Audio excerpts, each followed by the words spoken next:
estar hablando de algunos conceptos embriológicos. Recordarles que el peritoneo se forma a través del celoma extraembrionario. Entonces, ese celoma que se forma dentro del tubo digestivo, en este caso también es un tubo, ¿no es cierto?, que va a producir rotaciones. Va a hacer que el peritoneo, la capa peritoneal con sus dos capas, durante el proceso de rotación y reorganización de la cavidad abdominal, sufra algunos cambios. Entonces, gracias a esos cambios es que se van a generar espacios extraperitoneales, espacios fuera de la cavidad peritoneal. Entonces, eso es lo que ahora vamos a estudiar. De los espacios extraperitoneales, el que más nos interesa es el retroperitoneo. Nos vamos a enfocar en el retroperitoneo, pero recuerden que los espacios extraperitoneales son varios, ¿ya? Los espacios son lugares donde el peritoneo se separa de las paredes del abdomen. Bien, recuerden que el abdomen tiene paredes, ¿no? ¿Cuántas paredes tiene? 4.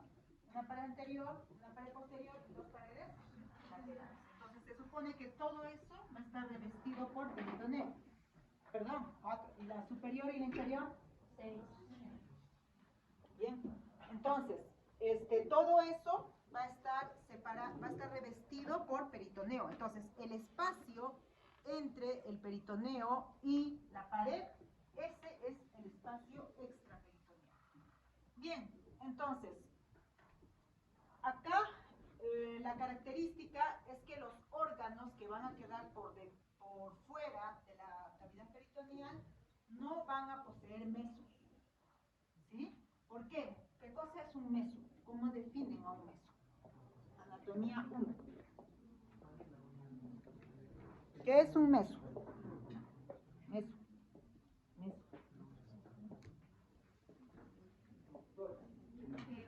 Un medio.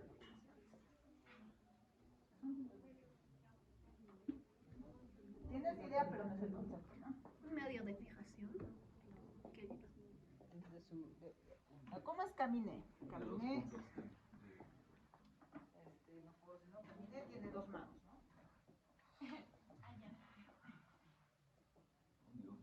¿Cómo es la doctora Medina? Una doctora que tiene 2 orejas. Es que así es como ustedes están definiendo. Bueno, ¿no? ¿Qué es la doctora Medina? Es la que estudia medicina.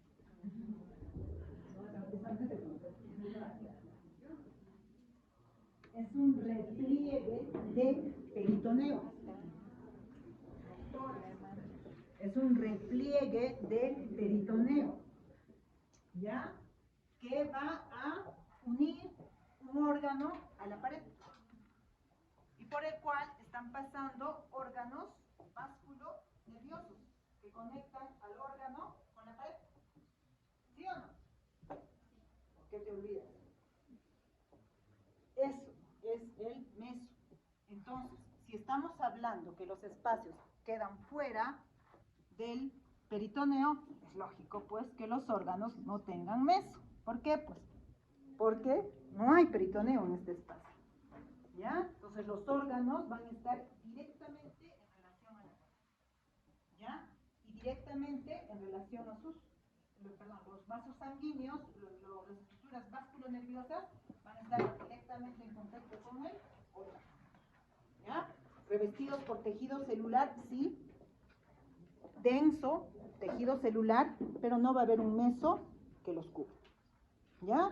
Entonces los órganos extraperitoneales como característica no tienen meso. Bien, entonces, ¿cuáles son esos espacios extraperitoneales? Atrás tenemos el espacio retroperitoneal, de ahí el nombre. Corresponde a el espacio que se encuentra en la región lumbar y que se va a situar a ambos lados de la columna vertebral. Abajo y medialmente vamos a tener otro espacio, que es el espacio infraperitoneal o subperitoneal. Subperitoneal, ¿por qué? Porque está pues debajo del peritoneo, hacia la parte inferior. Igual, retroperitoneo posterior al peritoneo, ¿ya? Entonces, vamos a tener el espacio infraperitoneal o subperitoneal. Algunos le conocen también, por las estructuras que ven ahí alrededor, como el espacio pelvis-subperitoneal. Entonces, ¿se dan cuenta, doctores? Ese es un espacio extraperitoneal. ¿Qué vamos a tener ahí? Los órganos reproductivos, ¿no? Tanto femenino como masculino. Abajo y adelante vamos a tener el espacio retropúbico, que me imagino lo han visto en anatomía 1, y el espacio retroinguinal, ¿ya? El espacio retropúbico, lógicamente, detrás de la sínfisis del pubis, básicamente, y el espacio retroinguinal detrás de la pared, que corresponde a la región inguinal, ¿ya? Entonces, esos van a ser los espacios extraperitoneales. Al espacio retroinguinal, a los que les guste epónimos, también se conoce como el espacio de Bogros, ¿ya? El espacio de Bogros. El espacio retroinguinal tiene como característica que va a estar situado profundo al ligamento inguinal. ¿Qué cosa era el ligamento inguinal?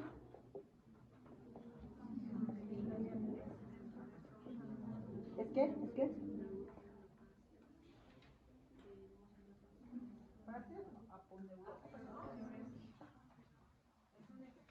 El ligamento es una extensión donde se une las aponeurosis, ¿ya? ¿Qué aponeurosis? El músculo transverso, oblicuo mayor, ¿y qué más?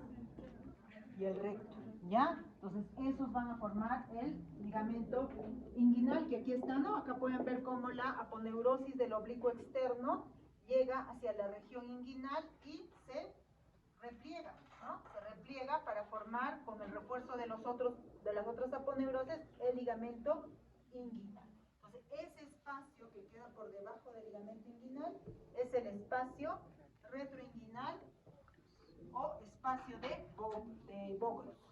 ¿Bien? Entonces, ¿cómo? Esto es otro concepto que han debido ver en anatomía. ¿Cómo es que se localizan los órganos y el abdomen, del abdomen y la pelvis con respecto al peritoneo? Vamos a tener intraperitoneales y extraperitoneales. Los intraperitoneales se encuentran completamente recubiertos por peritoneo. ¿Cuál es la característica? Que tiene su meso. Van a tener un meso que los une a la pared posterior de la cavidad abdominal. Bien. En el caso del estómago y el hígado, a su vez, van a estar unidos a la pared anterior del abdomen por otras dependencias del peritoneo, que se recuerdan, son rezagos embriológicos. Recuerden anatomía, ¿no? Los órganos extraperitoneales no se encuentran recubiertos por el peritoneo, más bien van a estar dentro de un tejido celular denso, o si es que van a estar cubiertos por el peritoneo, lo van a estar, pero de manera parcial, es decir, por alguna cara o por alguna pared, ¿ya? Generalmente quedan recubiertos por el lado anterior o superior, como es el caso del duodeno, el páncreas y la vejiga urinaria, que son órganos retroperitoneales. La característica es que no poseen mesos, o si lo han tenido, lo han perdido en el transcurso del desarrollo, ¿ya? ¿Por qué? Porque hemos dicho que el peritoneo se va a reorganizar por el proceso de rotación que va a tener el tubo digestivo. Bien, entonces así, vamos a tener órganos retroperitoneales. Embriológicamente estos se van a dividir en dos, los primarios y los secundarios. Primarios, ¿por qué? Porque desde el origen del desarrollo ya estaban fuera de la cavidad peritoneal. En cambio, los secundarios, ¿qué pasó? Estaban en la cavidad peritoneal, pero por el proceso salen y quedan fuera de la cavidad peritoneal. Bien, entonces, ¿cuáles son esos órganos secundariamente retroperitoneales? Van a ser, por ejemplo, la porción descendente del duodeno, la porción horizontal del duodeno, la porción ascendente, parcialmente, ¿no? La porción ascendente del duodeno, el páncreas, pero en toda su extensión, no. ¿Qué parte queda intraperitoneal? Intra. La cola. Solo la cola. cabeza, el cuello y el cuerpo van a ser retroperitoneales. Recuerden cómo ha sido el proceso de formación del peritoneo, del páncreas, tiene que ver con eso. Igual el colon ascendente y el colon descendente van a ser retroperitoneales. Y lo mismo sucede con el tercio superior y el tercio medio del recto, hasta la flexura sacra. Todas esas estructuras van a ser retroperitoneales. ¿Bien? Infraperitoneales, entendemos por qué, ¿no es cierto? Infraperitoneales o subperitoneales. O van a estar pues en el espacio subperitoneal. Se localizan por debajo de la cavidad peritoneal de la pelvis. ¿Y cuáles van a ser? La vejiga urinaria con la desembocadura de los uréteres, la porción distal de los uréteres, el tercio inferior o recto, ¿se dan cuenta? Los dos tercios superiores del recto, retroperitoneal. El tercio inferior, infra o subperitoneal. Pero al final todo el recto está extraperitoneal, ¿no? Todo termina extraperitoneal. Igual la próstata, las glándulas vesiculosas, el útero, la vagina y la mujer, ¿no? Bien, igual acá está la clasificación. Hay otras según la relación con la serosa peritoneal. Esto es según la relación con la cavidad peritoneal. Y esto es según la relación con la serosa peritoneal. Entonces vamos a tener órganos peritoneales o peritonizados. ¿Qué significa eso? Van a ser órganos que tienen serosa visceral. La mayoría de los órganos de la cavidad tóraco-abdominal pelviana, por ejemplo, son esos, ¿no? En este caso, ¿qué quiere decir que sean peritonizados? O sea, que prácticamente ha habido tanta adherencia al peritoneo que la capa visceral del peritoneo termina siendo su serosa. ¿Ya? Por eso son así, peritonizados. Los órganos extraperitoneales son aquellos que se encuentran por fuera de la cavidad peritoneal y por ende no van a tener peritoneo visceral y se apoyan por detrás o por debajo de peritoneo visceral. Entonces, en este caso, estos órganos no van a tener una serosa, así como lo tienen los órganos peritonizados. Bien, van a tener cápsulas propias. A diferencia del útero, el útero también es como una mezcla de ambos. Más que el útero, los ovarios, vamos a ver, ¿ya? Por eso que a las chicas les duele, ¿no? Nos duele, mejor dicho. A las chicas nos duele, bueno, a las mujeres nos duele, ¿no es cierto? Los ovarios, nos duele en la menstruación, la cavidad abdominal. ¿Ya? Por eso, porque va a tener una relación con el peritoneo, es una irritación. La sangre en la ovulación va a gotear el peritoneo, a la cavidad peritoneal, y el dolor lo vamos a sentir en el abdomen. ¿Ya? Entonces es un órgano especial el ovario. ¿Ya? Somos especiales. Bien, entonces, los retroperitonizados entonces son aquellos que van a tener peritoneo visceral, pero que por rotación y por coalescencia, se fusiona al peritoneo parietal y parecen ser extraperitoneales. ¿Quién, por ejemplo? El duodeno y el páncreas. Entonces, esto es lo que vamos a, bueno, se supone que han visto en biología, ¿no? ¿Qué pasa con el duodeno y el páncreas? El duodeno y el páncreas dentro del tubo digestivo estaban en la cavidad peritoneal. Entonces la cavidad peritoneal, el peritoneo les hizo su serosa. Pero ¿qué sucede? Por los procesos de rotación, esa serosa de esos órganos se va a fusionar con el peritoneo parietal. Es decir, el peritoneo visceral con el parietal se van a fusionar. Y al final, el peritoneo que pasa por encima va a quedar como uno solo. ¿Ya? Lo vamos a ver eso. Y estos son, por tanto, retroperitonizados, porque van a quedar por fuera del peritoneo visceral, ¿ya? Los intraperitoneales son órganos que están dentro de la bolsa peritoneal sin peritoneo visceral, por ejemplo, el ovario. ¿Ya? Vamos a ver, por eso les decía, el útero es diferente. ¿Y el ovario qué pasa? Por eso, por los procesos de formación, van a quedar dentro de la cavidad peritoneal, ¿ya? Y no van a tener una serosa visceral como los otros órganos. ¿Bien? Entonces, acá tenemos el retroperitoneo. Entonces, el retroperitoneo, mañana lo van a ver. es el espacio entre el peritoneo parietal y posterior y la pared abdominal. Por lo tanto, como es un espacio que se encuentra entre el peritoneo parietal y la pared abdominal, tenemos que estudiar las estructuras que componen el retroperitoneo. Y así tenemos, ¿quién va a conformar el retroperitoneo? Va a estar conformada por la pared abdominal posterior. O sea, toda esta pared abdominal posterior, todo esto es la pared del retroperitoneo. ¿Por qué? Porque por delante va a estar cubierto por peritoneo, ¿ya? Entonces, esta cavidad, esta pared va a estar formada por dos porciones. Una porción sobresaliente y dos porciones o dos canales paravertebrales.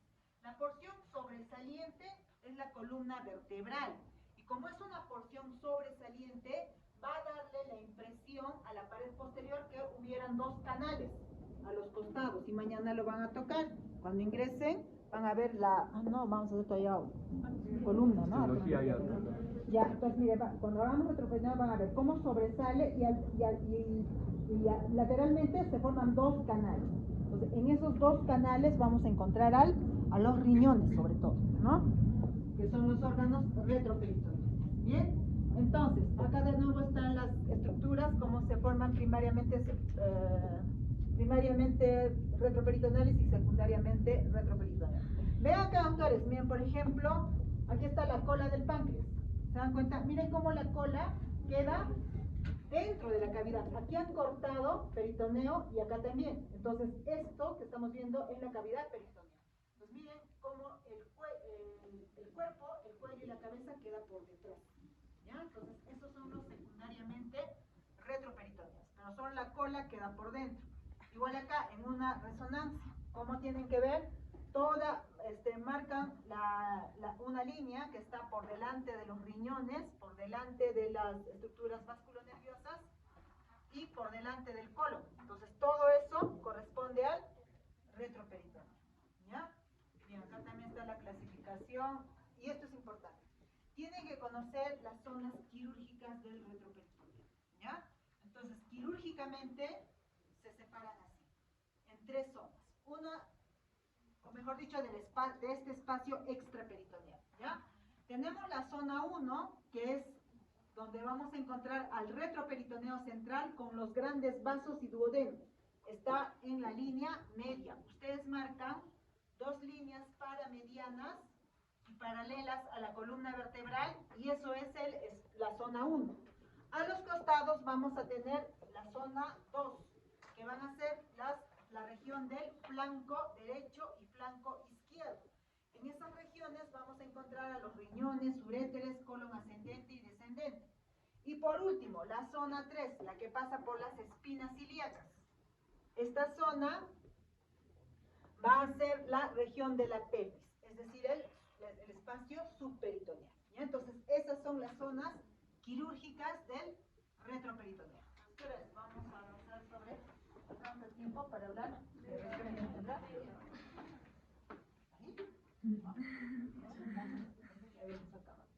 Bien, la región vertebral. Empezamos por esta región, ¿no? Está constituida, hemos dicho, básicamente ¿por quién? Por la columna vertebral, ¿no? Acá, la región vertebral es el sobrelevantamiento medio y que está constituido, no se olviden, ese sobrelevantamiento se produce por la lordosis lumbar, ¿ya? Eso no se olvide. Entonces, ¿quién le está dando esto? Va a ser pues la columna vertebral, básicamente la columna lumbar. Ya habíamos hablado de las diferencias entre las vértebras, ¿no es cierto? Entonces, acá también existen diferencias en las vértebras lumbares. ¿Y cuáles son las diferencias? Lo más saltante. ¿Cómo saben qué es una vértebra? El cuerpo. ¿Qué pasa con el cuerpo? Es el más voluminoso y tiene una forma reniforme. Casual, ¿no? Y justo a su lado están los riñones. ¿Sí, no? Nunca se olviden de eso, ¿ya? La columna, las vértebras lumbares tienen una forma, el cuerpo es agrandado y tiene una forma reniforme, ¿no? Y les recuerdan al lado los riñones, ¿ya? Entonces, vean ahí su cuerpo, ¿no? Es muy grande, reniforme, en la vista superior sobre todo. El foramen vertebral, ¿cómo es? Triángulo. Mayor que el de las vértebras torácicas, pero menor que en las vértebras cervicales, ¿no? Recuerden que hay las intumescencias, ¿no? Más o menos por eso tiene que ver. Bien, ¿qué más? Los procesos transversos, también se les conoce como procesos costiformes. ¿Por qué? Porque asemejaría a costillas atrofiadas, ¿no es cierto? Costillas atrofiadas. Entonces, los procesos transversos van a ser largos y delgados, va a tener, igual que las costillas, un proceso accesorio en la cara posterior de la base. Luego, vamos a tener procesos articulares.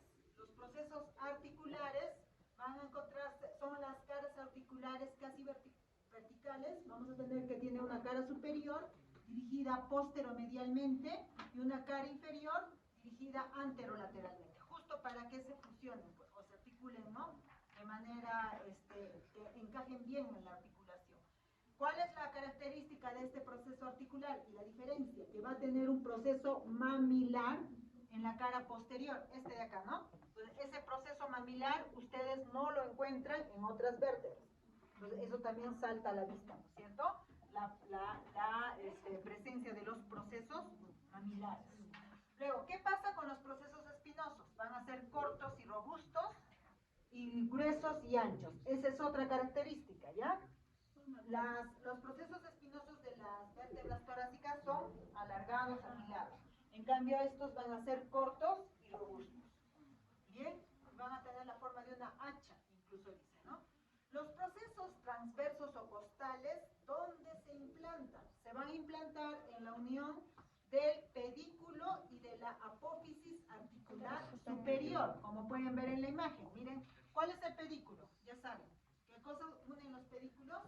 El cuerpo con las apófisis vertebrales. Todas las apófisis, no son las articulares. ¿Te das cuenta? También están uniendo a las apófisis espinosas, transversas, la lámina, ¿no?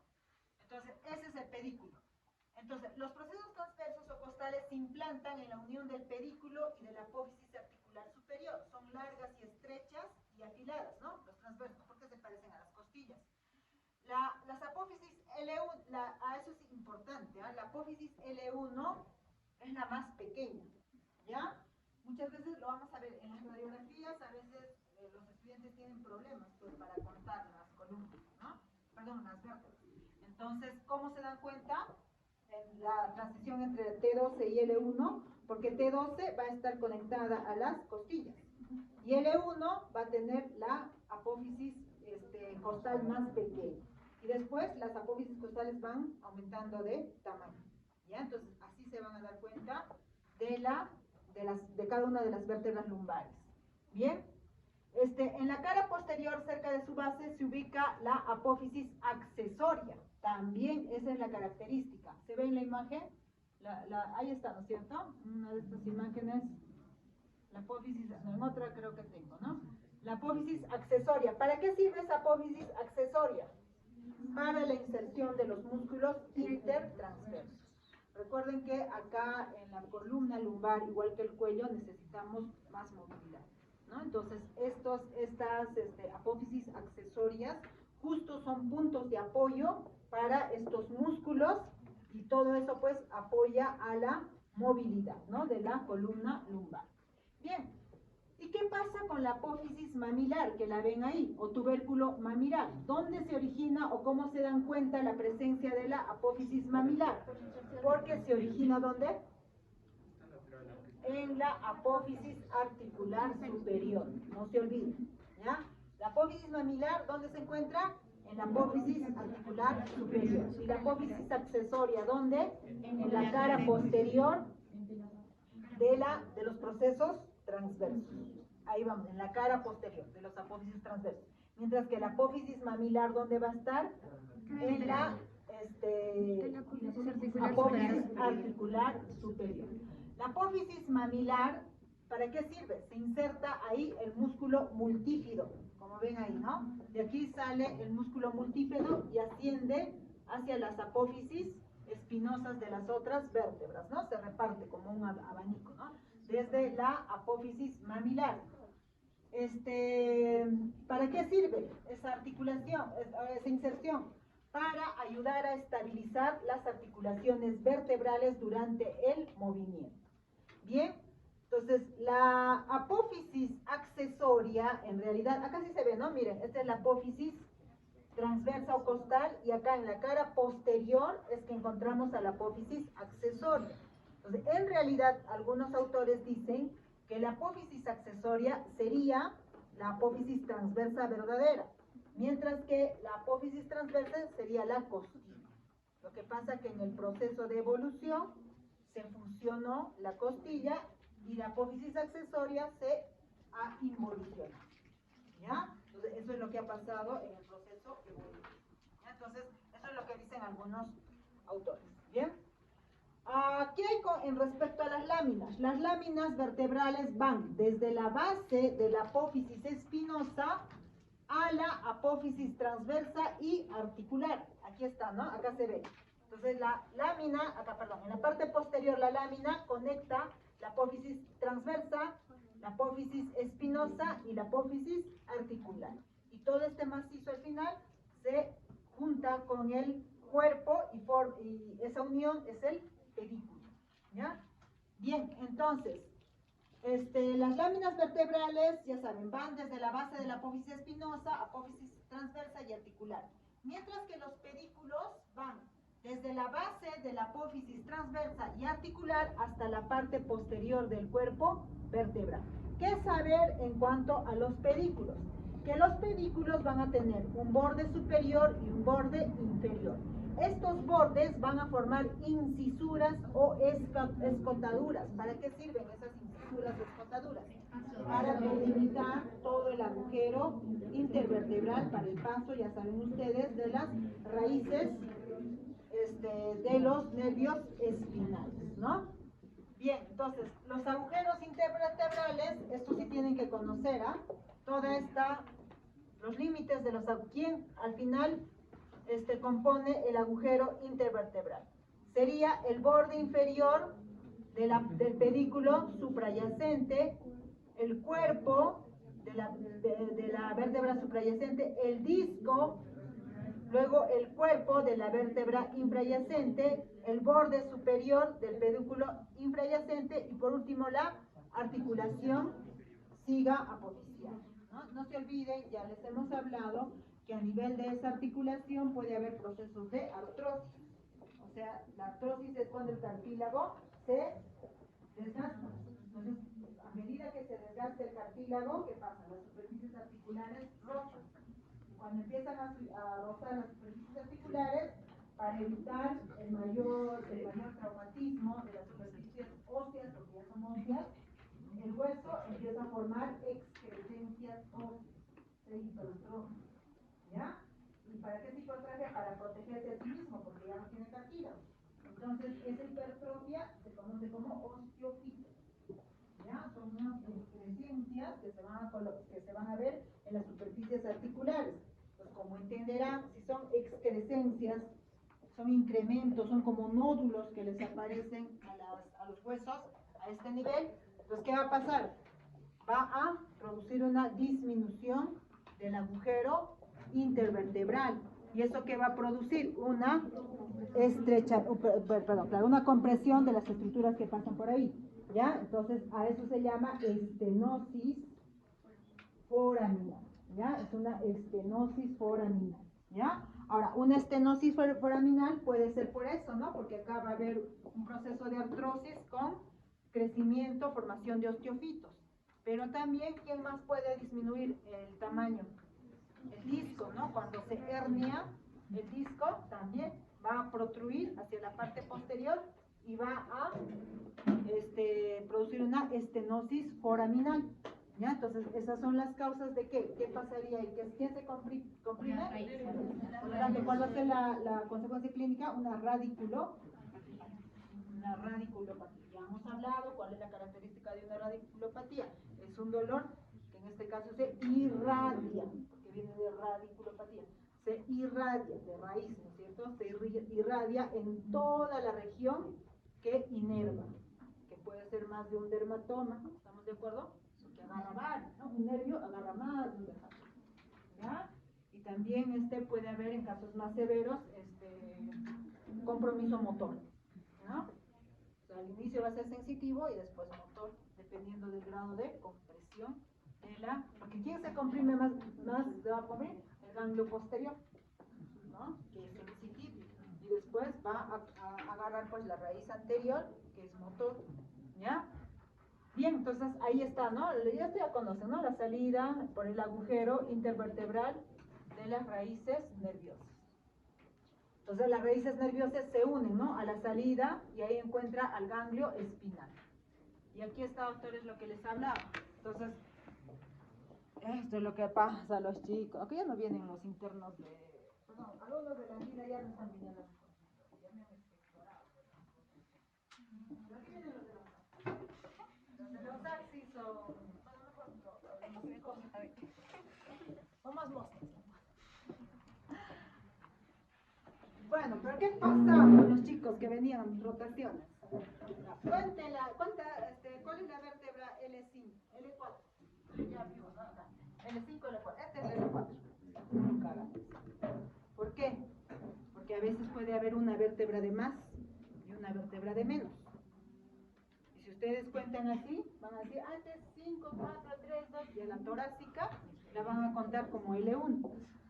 Entonces ustedes tienen que recordarse ahí de vuestra anatomía, ¿ya? Porque les digo, existe la sacralización lumbar. ¿Qué significa eso? Cuando una vértebra sacra se convierte en una lumbar, entonces el paciente va a tener 6 vértebras lumbares. O la lumbarización sacra. Cuando una vértebra lumbar se vuelve en sacra. Y ahí el paciente va a tener solo 4 vértebras lumbares, porque la última se sacraliza. Y esa es causa de dolor lumbar. ¿Ya? Si a ustedes les duele la cintura, por si acaso hagan la radiografía, porque más o menos está entre el 0,1% de la población que pueden tener una sacralización lumbar. Es la más frecuente. ¿Ya? Si cuidado que tengan una vértebra de menos por ahí. Eso duele. ¿Ya? Entonces, acá, doctores, ¿cómo contamos? Ubicamos la última costilla. ¿Ya? Entonces, ubicamos la última costilla, esa sería T12. Después de eso viene L1. ¿Y qué pasa con L1? Miren sus apófisis costales. Son las más pequeñas y luego van aumentando, ¿no? Si no ven, usen lentes, ¿no? Miren para aquí arriba, hasta cómo está y miren, ¿no? Cómo se va de medial hacia lateral, ¿no? Va creciendo, las últimas vértebras lumbares van creciendo más amplio, ¿no? Entonces, eso es lo que normalmente se. Entonces, ustedes cuentan desde arriba. Desde arriba cuentan L1, L2, L3, L4, L5. Al estudiante que le vaya contando L5, L4 es porque no sabe, ¿no? Muchos se ay, ¿cuál es la vértebra? Ay, sí me acuerdo que se junta con el sacro. Entonces, es alta posibilidad de error, alta posibilidad de que se les vaya una sacralización o una lumbarización. ¿Ya? La lordosis fisiológica normal, ¿no? Y luego, algo que tienen que saber en las radiografías, tienen que reconocer las estructuras que estamos hablando, ¿ya? Generalmente tienen esta formita, ¿ven ustedes? ¿Qué parece, no? 2 ojitos y una nariz, ¿no? Los ojitos es el pedículo, el fundamento radiológico lo van a hacer, ¿no? Los rayos se transponen, o sea, al transponerse, las imágenes también pues se transponen, ¿no? Entonces, ahí están, esos son los pedículos. Lo del medio, ¿qué será? Las apófisis espinosas, ¿ya? Entonces vean cómo normalmente es el cuerpo. El cuerpo, ¿no es cierto?, es cóncavo hacia los lados y de anterior y posterior. Tiene esa forma cóncava, ¿no? Habiendo un canal, a diferencia de las otras, ¿no? Entonces, generalmente va a haber un estrechamiento hacia la parte media, ¿ya? Entonces, eso por favor cuenten en los pacientes. Normal que aparezcan así esas prominencias hacia los bordes, pero cuando esta ya es muy exagerada con un aumento de la radioopacidad, entonces ahí por ejemplo es la formación de osteofitos, lo que conocen como los piquitos del oro los pacientes, así lo conocen. Entonces se hace como un piquito, ¿no? Entonces eso también es otro signo de artrosis. ¿Bien? Entonces vean ustedes la simetría, por favor, vean la simetría de las apófisis espinosas con los pedículos. ¿Se dan cuenta? Los pedículos son laterales y la apófisis espinosa al medio. Y entre esta y esta distancia es la misma. Esta con esta y esta con esta. ¿Ya? También vean la distancia de los pedículos con los bordes. ¿Ya? Habitualmente tiene que haber la misma distancia. Esta acá, bueno, es que es una radiografía ideal. Así es como se debe tomar una radiografía.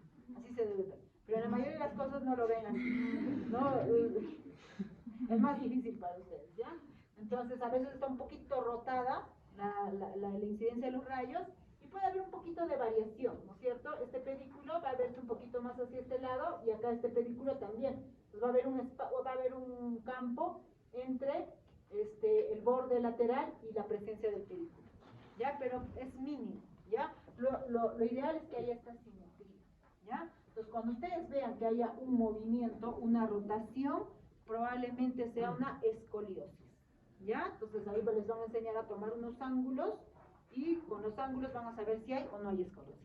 Pero miren, lo normal es que haya simetría entre los pedículos y la apófisis espinosa, ¿ya? Acá también identifican las estructuras, ¿no es cierto? Tenemos el cuerpo, la apófisis articular, miren, es esta, acá. ¿Cómo reconocen la apófisis articular? Buscan ustedes el pedículo. ¿Qué dice el pedículo? Se une con el cuerpo, la apófisis articular y la lámina, ¿no? Entonces acá, estas de acá serían las apófisis articulares. Acá pueden ver todos los límites del agujero intervertebral. Para que ustedes vean una radiografía así, con el agujero intervertebral, porque si ustedes sospechan un paciente con una radiculopatía, le piden una radiografía, pero necesitan ver el agujero intervertebral. Entonces, ese agujero intervertebral tiene que estar bien dibujadito.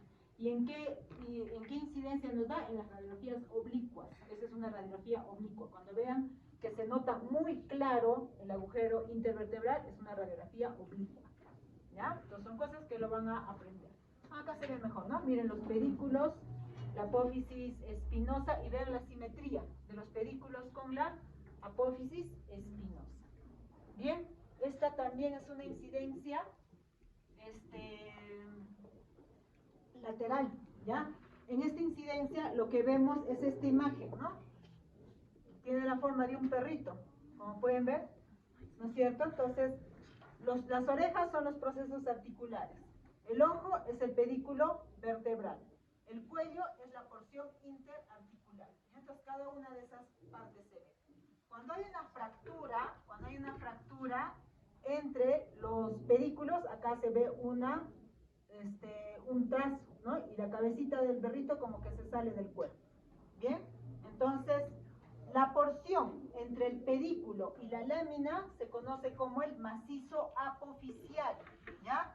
La unión, ahí que pueden ver, entre el pedículo y la lámina. Mañana también lo van a ver, ¿no? La parte en que se une el pedículo con la lámina, ese es el macizo apoficial. En él se describe una porción interarticular que es difícil de delimitar. Corresponde a una línea oblicua que reúne las apófisis articulares superiores e inferiores, por eso se llama línea interarticular, que son bien visibles en este tipo de radiografía. Ese es un punto débil. Generalmente ahí es donde se producen las fracturas, ¿ya?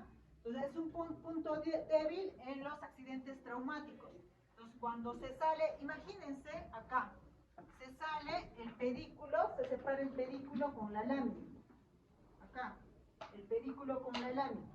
Si yo recibo una fractura acá, nomás me pasará algo. No, ¿por qué? Porque el otro lado está unido. Pero ¿qué pasa si los dos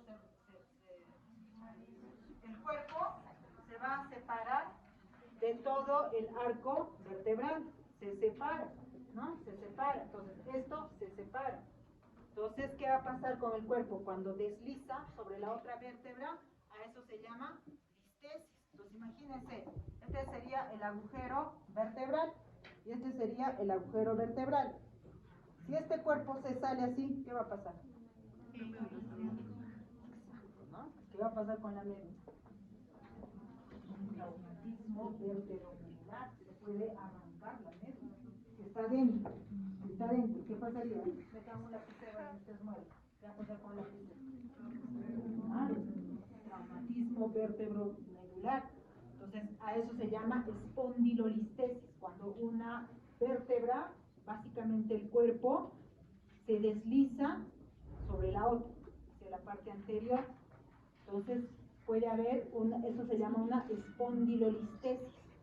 Entonces, ¿cuándo es peligroso una espondilolistesis? Cuando ese movimiento es más del 50%. ¿Ya? 25% casi van a ver, hay adultitos mayores que tienen su espondilolistesis. ¿Por qué pasa eso? Pues imagínense un huesito osteoporótico.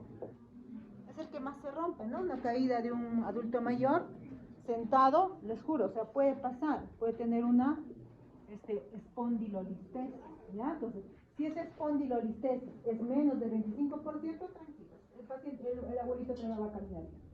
Pero si es que es entre el 50% o más, eso sí es grave, ¿no? Muy probablemente tenga una cuadriplexia, ¿no? Dependiendo del nivel, ¿no? Pero va a tener una lesión medular que puede ser importante, ¿ya? Así que chicos, hagan ejercicios, porque si no de abuelitos van a estar con osteoporosis. La osteoporosis se produce por falta de actividad física, sobrepeso, obesidad. ¿Ya? Así que desde ya, de todos los varones, traten de tener un buen peso, ya, hagan actividad física, consuman alimentos ricos en calcio. Las mujeres, cuando tenemos a nuestro bebé, el bebé es el que nos quita todo, a los varones por obesos, por ociosos, pero nosotros porque tenemos... ¿Ya? Entonces, doctores, hagan ejercicios, ¿ah? Tengan buen peso, de verdad, de verdad. Yo estoy, me disculpan, pero yo estoy en contra del sobrepeso. No soy amiga del sobrepeso. Ya, cuando vienen mis pacientes con sobrepeso, les digo su vida. Bien, a ver.